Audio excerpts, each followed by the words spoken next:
হাসনাত, সার্জিস, তারপর আপনার পাটোয়ারি, এরপরে হান্নান মাসুদ, এদের বাড়ি এখন পাবলিক দখল করা উচিত। গত 18 মাসে দুর্নীতিকরা যেই পয়সা কামাইছে এরা, এই ইন্ট্রিম এবং সমন্বয়ক, আধা সমন্বয়ক সহ যে পয়সা এরা কামাইছে দুর্নীতিতে, তাতে বিগত 40 বছরে সমস্ত সরকার মিলা যত পয়সা দুর্নীতি করছে তার দ্বিগুণ করছে। 5ই আগস্টের পরে যদি সব ছাত্র জনতার প্রেসার গ্রুপ হইতে পারে, এখন কেন ছাত্র জনতার প্রেসার গ্রুপ হবে না? ছাত্র জনতা এবং প্রেসার গ্রুপ আমার দায়িত্ব তো প্রথমে আপনারা নিতে হবে ইন্ট্রিমের।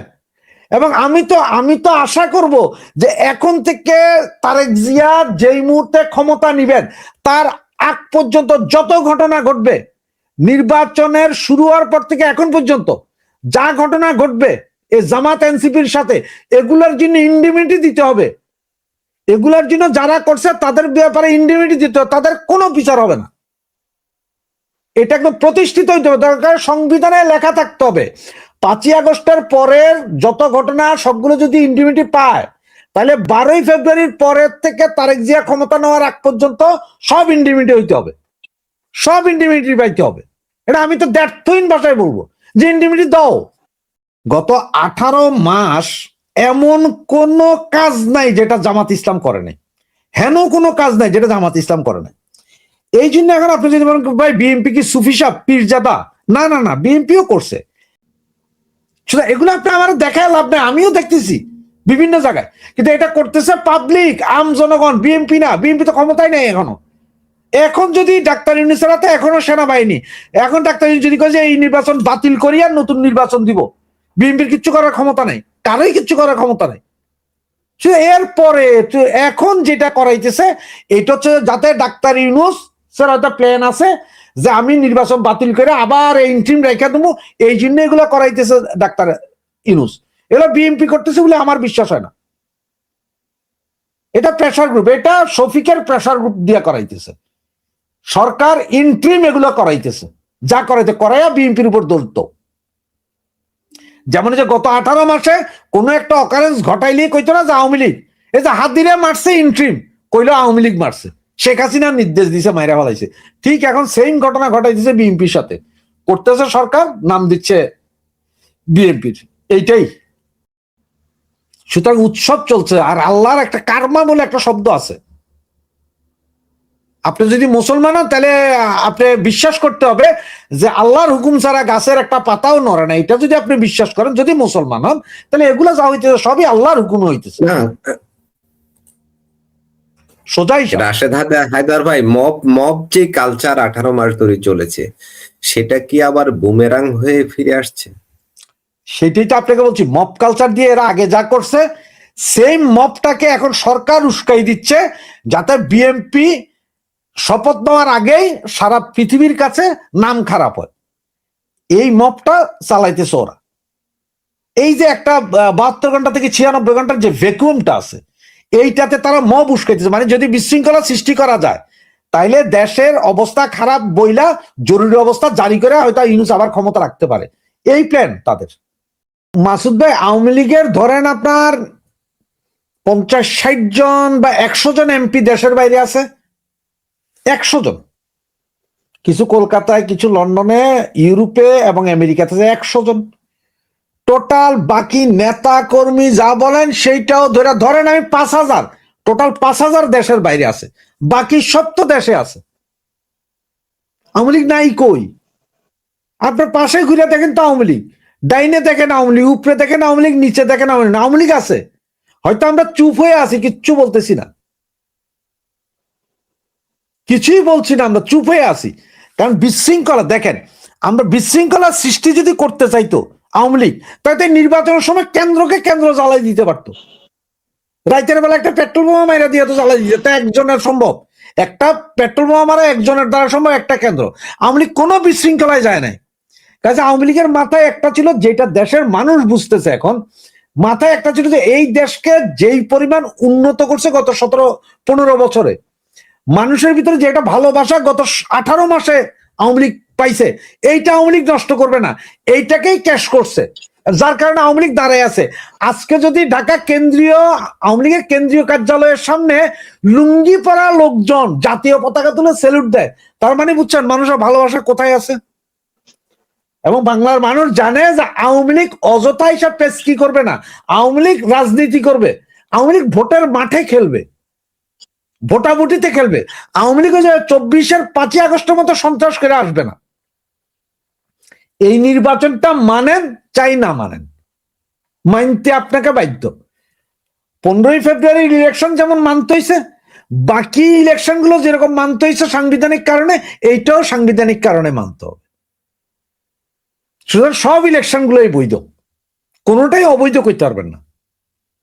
আপনি যদি কোন 14, 18, 24 অবৈধ, তাহলে এই 3টে তো বাতিল হয় নাই, এগুলো বৈধ। যার কারণে এখন ত্রয়োদশ হয়েছে। সুতরাং আওয়ামী লীগ আছে, আওয়ামী লীগকে খুব প্রতিষ্ঠা করতে হবে না। আওয়ামী লীগ আমি একটু করবো। দেশ ছেড়েছেন প্রধান উপদেষ্টা, ডাক, টেলিযোগাযোগ, তথ্য প্রযুক্তি মন্ত্রণালয়ের সম্পর্কিত ফয়েজ আহমেদ তৈয়ব। উনি অলরেডি পলাতক। আজকেই 9:50-এর ফ্লাইটে উনি ভেগেছেন এমিরাতে। এখন এই যখন অবস্থা, এনসিপির বাকি যেসব সান্ডা পান্ডাগুলো আছে, এনসিপি তো না, এটা জামাতের বি টিম, এদের সান্ডা পান্ডাগুলো সব ঘর বাড়ি ছাড়ছে। খান তালাত রাফি আমার চিটং শহরে তাণ্ডব মাতাইছিল গত 18 মাস। তারে গতকাল রাতের থেকে তাকে আর তার বউকে কাউকেই পাওয়া যাচ্ছে না, পালিয়েছেন, উনিও পালিয়েছেন। তো এই যে পালায়া পালায়া এরা এখন পালায়া গেছে। এই যে ধরেন এরা তাণ্ডবটা এখন জামাত ইসলাম কি তাণ্ডবটা করবে আপনার বলি। আজকে সম্ভবত বাংলাদেশের কোন একটা অঞ্চলে জানি বোমা হামলায় 2 জন নিহত হয়েছে, বোমা বিস্ফোরণ। এইটা হচ্ছে জামাতের এই বি টিম, এ টিম, সি টিমের কাজ।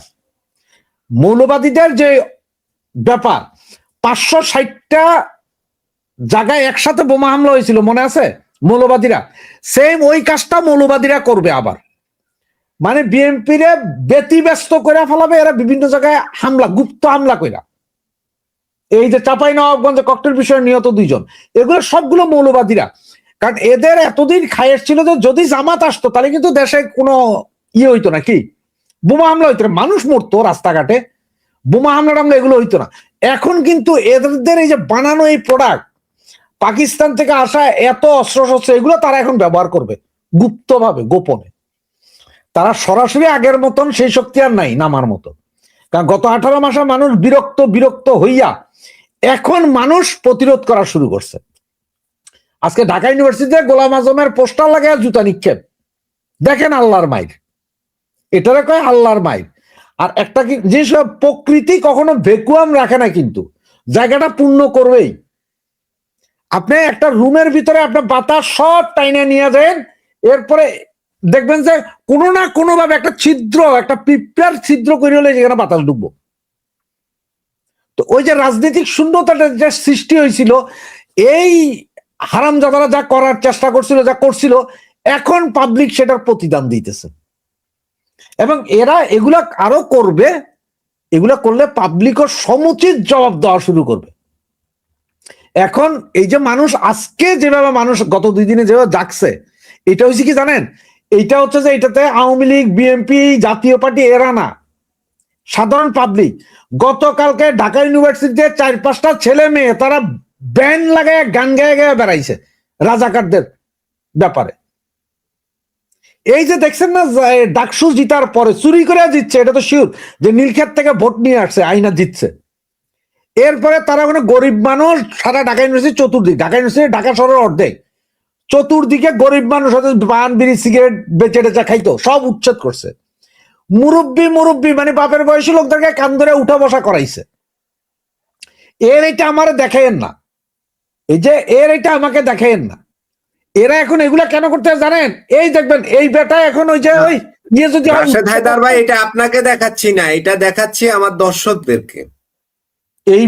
এই বেটা সহ যারা যারা এখন ওই যে চিল্লাইতেছে না যে আমাদের মারতেছে ধরতেছে, নিজেরা কেন আমি বলতেছি নিজেরা করতে, মানে ওই যে উচ্চকক্ষ একটা কথা আছে, যদি বিএনপি এখন সেই উচ্চকক্ষ করে তাহলে এনাদেরকে যাতে নিয়ে ওখানে বসানো হয়, এটা হচ্ছে তাদের মূল পলিটিক্স।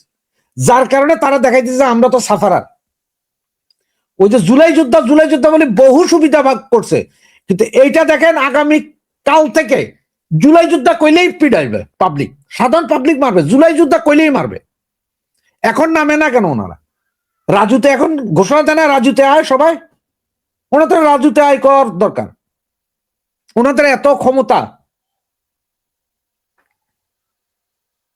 কারণ সেনাবাহিনী এখন একটু লিবারেল হয়ে গেছে, কারণ সেনাবাহিনী বুঝে গেছে যে ক্ষমতা আসছে বিএনপি, আগের সেই মস্কারি তো আর হবে না। এতদিন তো সেনাবাহিনী উস্কাইছিল, গোটা ইন্ট্রিম উস্কাইছিল, এখন তার উস্কানি করতে পারতেছে না। এখন সবাই ইয়ানফসিতে আছে। এখন আপনার ওই যে কোথায় মির্জা আব্বাসের সাথে যিনি ছিলেন, হে বলছিল না যে আমি জিতি ভাই হারি, বিএনপি কে তছনছ করে ছেড়ে দিব আমরা। এইটা হচ্ছে সেইটার ফল। ওই যে বিএনপি রে তছনছ কিভাবে করবে, নিজেরাই নিজেদেরকে মাইরা কইতেছে বিএনপি মারছে। 24 জুলাই আগস্টের এই আন্দোলনে যেমন নিজেরা নিজেদের পোলাপাইনে মারছে, আম জনসাধারণ বাচ্চা কাচ্চা যারা মিছিলে গেছিল তাদেরকে জামাতের শার্প শুটাররা গুলি করে মাইরা পুলিশ আর আওয়ামী লীগের উপর দোষ দিছিল। সেম কাহিনীটা এখন আবার শুরু করছে, তারা নিজেরাই নিজেদেরকে মারধর করে এটার দোষ চাপাইতেছে বিএনপির উপর। আমরা আশা করতে পারি, তবে আবার এত বেশি স্বপ্ন দেখাও উচিত না যে স্বপ্ন পরবর্তীতে ভঙ্গ হবে। আমরা আশা করতে পারি যে হইতে পারে, কারণ হচ্ছে যে আপনি যেভাবেই বলেন বিএনপিও মোটামুটি গণতান্ত্রিক একটা দল, তারা এসে হয়তো আওয়ামী লীগও ওপেন করে দিবে, আওয়ামী লীগ হয়তো রাজনীতি করতে পারবে, এবং তার কিছু কিছু নমুনা দেখা যাচ্ছে। সেটা হচ্ছে কি জানেন, এই যে আপনারা একটা কথা বলি, আপনাকে এতক্ষণ আমরা বলতেছিলাম যে আমি যে বলতেছিলাম আপনাদের এগুলো সব জামাত, তো আজকে আওয়ামী লীগের কেন্দ্রীয় কার্যালয়ের সামনে রিক্সাওয়ালা শ্রমিক মজুরেরা জাতীয় পতাকা তুলে জাতীয় সঙ্গীত গায়ে স্যালুট দিচ্ছে। আজকে ওখানে মব হইল না কেন? ওটা তো নয়, যে জায়গায় পাশেই বিএনপির অফিসও আছে, ওইখানে খুব কাছাকাছি বিএনপির অফিস, হয় নাই। তার কারণ কি জানেন, গতকালকে থেকে ওই জামাতের যে কেন্দ্রীয় কার্যালয় ওইটা বন্ধ। তাহলে জামাতিরা যেই মাত্র ভিতরের দিকে ব্যাকটার্ন নিছে তখনই দেশের পরিস্থিতি একটা স্বাভাবিকতায় চলে আসছে। তা নাহলে আজকেও মব হইতো। এই পর্যন্ত যতগুলো মব করছে, যা ভাঙচুর করছে, পুরোটাই জামাতের উপর দায়, পুরোটা জামাত করছে, পুরোটাই ইন্ট্রিম করাইছে। ইন্ট্রিম যদি না করাইতো এইভাবে ক্রেন আসতে পারে না। ক্রেন সরকারি কর্পোরেশন বা স্বায়ত্তশাসী সম্পত্তি, সরকার না চাইলে ক্রেন আসতে পারে না, বুলডোজার আসতে পারে না। 32 ভাঙছে বুলডোজার, সব করাইছে ইন্ট্রিম। তো আমরা তারেকের কাছে আমরা তো এটা আশা করতে পারি, এবং সে যেহেতু ওই যে বললাম 17 বছর তিনি বিদেশে থেকে গেছেন, তিনি তো এই ব্রিটিশ গণতন্ত্র দেখছেন, সরকারি দল বিরোধী দল কে কিভাবে চল সব দেখছেন না উনি। সুতরাং হয়তো তার সেই বোধোদয় আছে যে না চলুক, চলতে থাকুক। তার কারণ কি জানেন, আমাদের দেশে পারিবারিক রাজনীতি যদি বলেন, পারিবারিক রাজনীতির মধ্যে দুইটা আছে, এক বিএনপি, দ্বিতীয় আওয়ামী লীগ। এবং আপনার একটা কথা আজকে বলি, আমি 2 জেনারেশন 3 জেনারেশন পর্যন্ত চলে না রাজনীতি, আর 3rd জেনারেশনে যে রাজনীতি হয় না। আওয়ামী লীগেরটা শেখ মুজিবের পরে শেখ হাসিনা ধরছিলেন, আর বিএনপিটা জিয়া রহমানের পরে খালেদা জিয়া ধরছিলেন এজ এ ওয়াইফ হিসাবে। তারেক জিয়াও বিএনপির রাজনীতি ধরে একটা সফল হবে, কারণ হচ্ছে যে জিয়া রহমানের রক্ত, শেখ হাসিনার শরীরে যেমন রক্ত আছে, বঙ্গবন্ধুর রক্ত, তারেকের শরীরে জিয়ার রক্ত। এই জন্য তারেক পর্যন্ত বিএনপি টিকা যাবে, আওয়ামী লীগ শেখ হাসিনা পর্যন্ত টিকবে, এর পরে যাই আর রক্ত নাই। তখন রক্ত আস্তে আস্তে ফ্রেশ হয়ে আসে। আমাদের এইখানে আমি ফ্রান্সের একটা পুলিশ পরীক্ষা করছিলাম, যে পুলিশ হওয়ার জন্য। তখন ওখানে যে জিনিসটা চেক করছে সেই জিনিসটাতে হয় না। কারণ কি জানেন, ওরা 3 জেনারেশন দেখে। তার মানে আমার বাপ তো আর না, তাহলে হইল না, আমি হইছে আমারটা হবে না। আমি ন্যাশনালিটি এখন ফ্রেঞ্চের, আমার ছেলেরা ওখানে জন্মগ্রহণ করছে, তাদের হবে না, তাদের ছেলেরা হবে। মানে 3rd জেনারেশনে যায় তারা অটো, ওই যে রক্ত দেখে যে আসলে এরা কি। তো এই জন্য বললাম যে রক্তের যে ধারা, সে জিয়ারটা তারেক পর্যন্ত 100% ফিট। আপনি এখন কইতে পারেন ভাই আপনি এটা কি কইলেন, আমি এটা কি কইলাম, এখন আপনি শুনেন। রাজীব গান্ধী, সোনিয়া গান্ধী, ইন্দিরা গান্ধীর পরে কে আসলো?